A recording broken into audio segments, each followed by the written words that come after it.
दोस्तों, इंडिया और चाइना के दरमियान हालिया कशीदगी की वजह से किसी भी वक्त जंग छिड़ने का खतरा है। लेकिन दोस्तों, अगर चाइना और इंडिया के दरमियान जंग छिड़ती है तो अगर खुदा न खास्ता नौबत एटमी जंग तक आ पहुंचती है तो कितने हालात खतरनाक हो जाएंगे। एटमी हमले का सबसे ज्यादा खतरा कहाँ है? दुनिया में इस वक्त 20,000 से भी ज्यादा एटमी हथियार मौजूद हैं। जिन मुमालिक में एटमी हमले का खतरा सबसे ज्यादा है, जनूबी कोरिया, शुमाली कोरिया, पाकिस्तान, भारत, इसराइल और ईरान शामिल हैं। इसके अलावा रूस और अमेरिका भी एटमी जंग का निशाना बन सकते हैं। वीडियो की तफसील में जाने से पहले हमारी एक ही आपसे गुजारिश है, पाक फौज से मोहब्बत का इजहार जरूर किया करें, क्योंकि इससे हमारे नौजवानों और गुमनाम हीरोज का हौसला बढ़ता है। आप देख रहे हैं पाकिस्तान माई जान। हमारा चैनल सब्सक्राइब करके घंटी के निशान को दबाना मत भूलिएगा। वीडियो को ज़्यादा से ज़्यादा सोशल साइट पर शेयर करें और साथ साथ कमेंट बॉक्स में पाक फौज जिंदाबाद, पाकिस्तान पाइंदाबाद और ISI के गुमनाम हीरोज को सलाम कमेंट जरूर किया करें। दोस्तों, सवाल ये पैदा होता है कि एटमी हमले के बाद कैसे बचा जाए। दारुल हुकूमत और अहम फौजी छावनियाँ,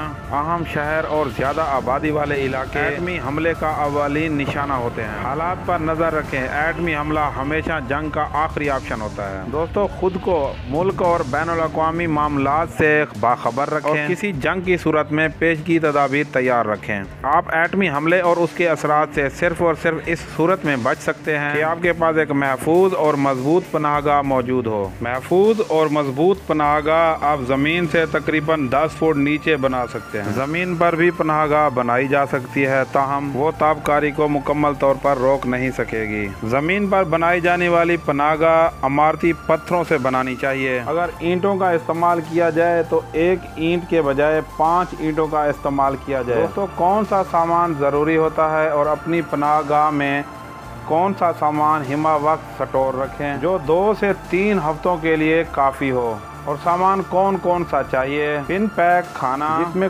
गोश्त का कोई आइटम शामिल ना हो, सब्जियां और फल वगैरह ज्यादा हों ताकि फूड पॉइजन से बचा जा सके। मिनरल वाटर की बोतलें, पानी का एक बड़ा टैंक जो नहाने के काम आएगा, और एक रेडियो।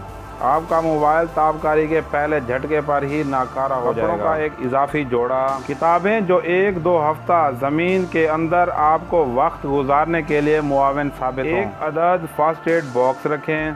अद्वियात जिनमें सर दर्द, बुखार, जिस्म के दर्द की गोलियां, बैटरी या बिजली का मुतबादल निज़ाम जैसे कि टार्च, पोटाशियम आयोडाइड की गोलियां धमाके के पहले दिन ही इस्तेमाल करें।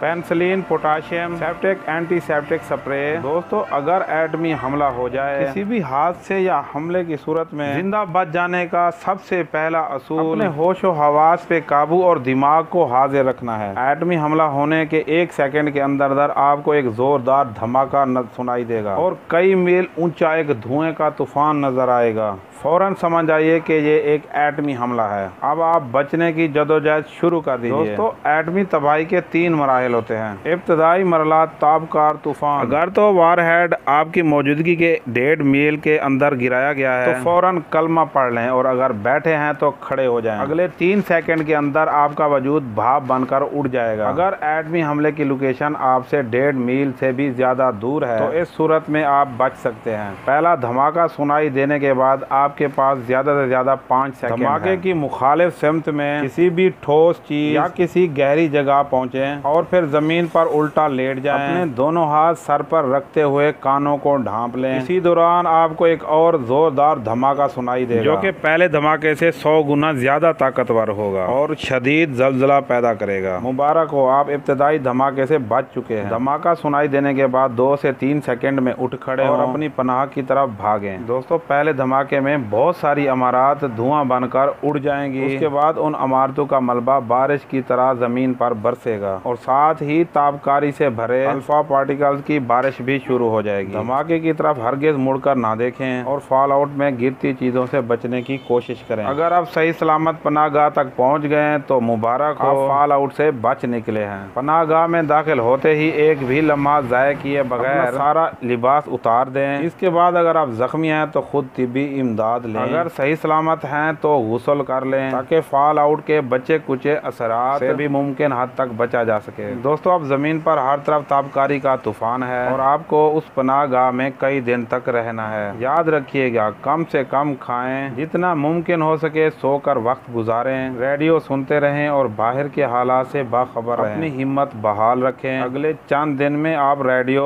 एडिक्टिक्स का शिकार हो सकते हैं, जिसमें आपको तेज बुखार, घुटन, उल्टियाँ भी हो सकती हैं। अपने पास अद्वियात का इस्तेमाल करें। धमाके से ज्यादा 5 दिनों के बाद इमदादी टीमें और फौजी दस्ते आपके इलाके में भेज दिए जाते हैं। रेडियो सुनते रहें और जब आपको यकीन हो जाए आपके इलाके में इमदादी सरगर्मियां शुरू हो चुकी हैं, तो बाहर निकलकर करीब तरीन इमदादी कारकुन से फौरी राब्ता करें, ताकि आपको ताबकारी के इलाके से फौरी तौर पर बाहर निकाला जा सके। अगर तो कोई इमदादी टीम आपके इलाके में ना पहुंच सके तो फिर 20 दिन के बाद पनाहगाह से निकलें। अब तक ताबकारी का तूफान थम चुका होगा। दोस्तों हो सकता है आप बाहर निकलें तो आपको ऐसा महसूस हो कि लाखों में सिर्फ आप ही जिंदा बचे हैं। अब जिस कदर जल्दी मुमकिन हो उस इलाके से बाहर निकलें। दोस्तों इस वीडियो को ज्यादा से ज्यादा शेयर करें, ताकि अगर खुदा न खास्ता एटमी हमला हो जाए तो अपने हवास पर काबू पाके किस तरह अपनी जान बचाई जा सकती है। दोस्तों इस दुआ के साथ कि अल्लाह ताला पाकिस्तान को दुश्मन की मैली आंख से महफूज रखे, हमारी मुसल्लह अफवाज को अपने मकासद में कामयाब करे। दोस्तों अब हमें इजाज़त दीजिए, इंशाल्लाह मिलते हैं एक और नई वीडियो के साथ। तब तक अपना बहुत सारा ख्याल रखिएगा। पाक फौज जिंदाबाद, पाकिस्तान पाइंदाबाद। ISI के गुमनाम हीरोज को सलाम। अल्लाह